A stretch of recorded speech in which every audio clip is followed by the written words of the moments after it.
नमस्कार मंडळी. स्टार प्रवाहावरील तू ही रे माझा मितवा या मालिकेच्या पुढील येणाऱ्या भागामध्ये आपण बघणार आहोत की ईश्वरीला जिना चढता येत नसतो, तेव्हा अर्णव हा तिच्या जवळ येतो व तिला अलगद आपल्या मिठीमध्ये उचलून घेतो.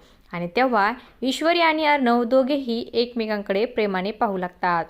त्यानंतर आपण पाहतो ईश्वरीला हाताला लागल्यामुळे तिला नाश्ता करता येत नसतो आणि अर्णव हा तिच्या जवळ जातो आणि तिला बोलतो, हात खूप दुखत आहे ना, असं बोलून तो आपल्या हाताने तिला नाश्ता भरवू लागतो. आणि तेव्हा दोघेही एकमेकांकडे प्रेमाने पाहत असतात. आणि आपण पाहतो नाश्ता करत असताना ईश्वरीच्या डोळ्यावर तिचे केस येतात आणि अर्णव हा आपल्या हाताने तिचे केस नीट करतो. आणि त्यावेळेस ईश्वरी ही अर्णवचा हात पकडते आणि थँक्यू बोलते.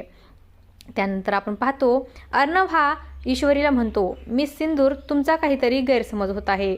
मी रस्त्यावरच्या कुठल्याही व्यक्तीला अशीच मदत करतो. आणि तेव्हा ईश्वरी बोलते, रस्त्यावरच्या कुठल्याही मुलीला तुम्ही अशीच मदत केली असती का आणि तिचे केस देखील नीट केले असते का? तेव्हा अर्णव हा काहीच उत्तर देत नाही.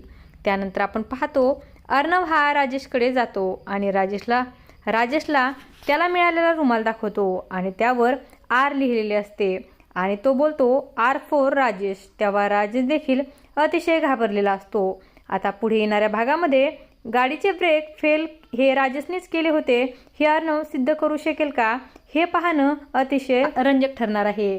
अशाच मालिकांच्या नवनवीन अपडेट्स पाहण्यासाठी आपल्या चॅनलला सबस्क्राईब करा आणि व्हिडिओ आवडला असेल तर लाईक आणि शेअर करायला विसरू नका. धन्यवाद.